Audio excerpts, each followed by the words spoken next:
Saat ini saya sudah bersama dengan advisor dari PT Bumi Resources Tbk atau BUMI, Bapak Christopher Fong. Hello, Mr. How are you today? Good, thank you. Thank you for your time for CNBC Indonesia. No, it's my pleasure. Thank you for having me. Okay, let's start our discussion with latest finding in your company that Bumi Resources recorded outstanding performance throughout 2024. In fact, that Bumi's net profit surged by 45.5% to 170.9 million USD last year.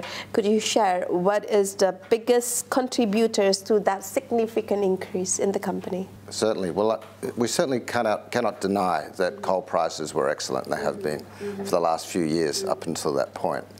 But on top of that, we have implemented over the last 12 months or a little bit longer a plan to look at operational cost savings. So partly that, but a lot of it has to do with the fluctuation in the coal prices and the levels it was at that time. Was that increase actually aligned with the higher coal production and sales volume from Bumi? We're very consistent with our production, so I couldn't say that. I think our bandwidth is somewhere around 75 to 80 million tonnes annually, and so we hit that figure. So that we're very consistent in that area of production. We are the largest thermal coal exporter in the world, and we have a significant amount of domestic use, and that fluctuates between 75 and 80 million tonnes. So really, it really has to do with cost savings and coal prices. Okay. Is there any other contribution to your net profit? Predominantly, no. So as I said, so our production is consistent, and it has been for many years. It is impacted by weather. Okay. Yeah. But we maintain our bandwidth, so we're fairly happy with that. Okay, let's talk about the domestic market obligation. How many coal was allocated for domestic market itself? Well, we allocate a minimum 25% of our production. 25%? Yes, so I mean, as I said, we're the largest exporter of thermal coal, and we export to over 13 countries, but Indonesia is probably our largest market. It's an individual market. So it's minimum 25%, but it's actually, our number is higher than that. So 75% is for export market? Of our production, yes. Oh, okay. So of our production, that's right, total production. That 25% is actually, could be enough to cover all the domestic market obligation, the domestic market needs? At a minimum, So we provide more than 25%. But as a baseline, we reserve 25% as a requirement, but actually that number is actually higher for what we do. Okay, as years goes by, how do you see the increase in domestic sales and domestic needs so far? It's growing, but consistently growing. So, but as is our international market. So, as I said, our bandwidth is between 75 and 80 million tonnes.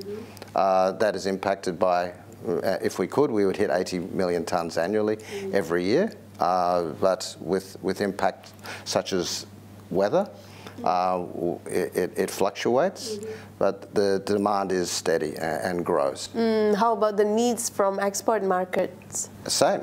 Same. So it's very similar. So we export to over 13 countries.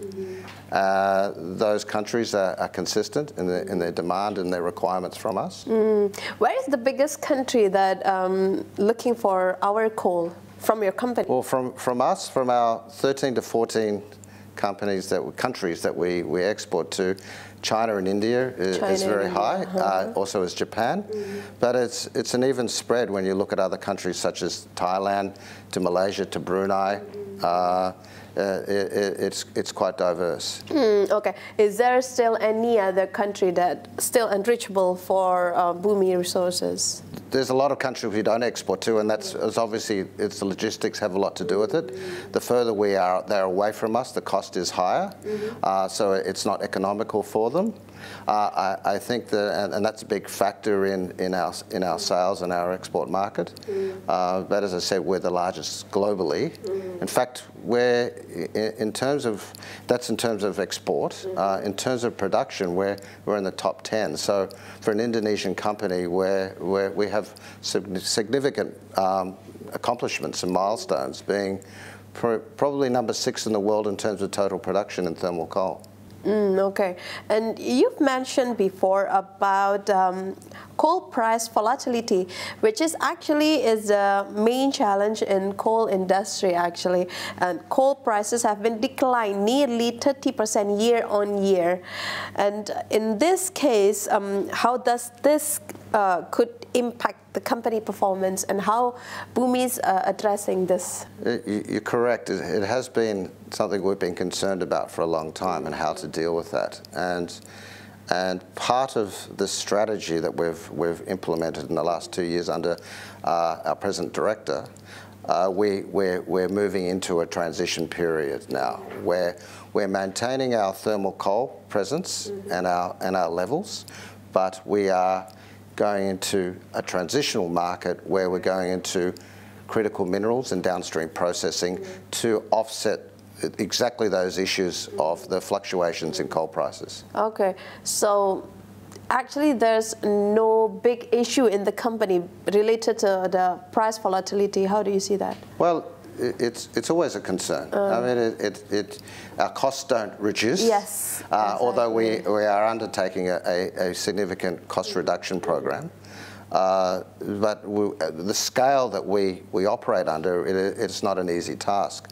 But the prices, as you do say, the prices do fluctuate, and that impacts us, and it impacts our shareholders. So to overcome that, we are looking at other businesses in our area, so mining, so critical minerals and downstream processing, to strengthen our position. Yeah. And cool thing about downstreaming, it's actually one of the biggest concerns from our government as well. And we would like to know how about Bumi's downstreaming so far. Well, actually, it's a program that we're very much focused on. So we are going into a gasification program, so coal to gas, and particularly methanol. It's part of a program that we're supporting the government on. So, for example, we have allocated a large area in East Kalimantan, close to our mining operations, where we will be breaking ground next year, and over the next couple of years developing a gasification process, which is a technology-based model, where we'll take our own coal and other coal and converting that to gas, which is part of supporting the government's green programs. How huge is the estimated budget for that project? We haven't released any numbers at this stage. Yeah. I won't say it's in early days, but it's at a stage where we're deciding what scale we bring this into the market. Okay. Are you gonna have an investor in that project, or how is the cooperation businesses later would be? As we get closer to announcing that program, we will talk about investors, etc., on that side of it. Okay. And what are PT Bumi Resources' long-term expansion strategies to maintain its position as one of the leading players in the national mining industry so far? Well, as I just discussed, we're talking about a transition program, a diversification. So we're maintaining our coal production. Yeah. And we should see that for the next 10, 15 years to be maintained in terms of thermal coal. But what we are investing in is critical minerals. So we announced recently a purchase of a gold operation in Australia called Wolfram Limited. And we're looking at and we're targeting assets that are near term or in production. So therefore we are not looking at long-term exploration. We're looking at short term, so we can bring quicker benefits to shareholders. Okay, we need to hold our discussion for a while.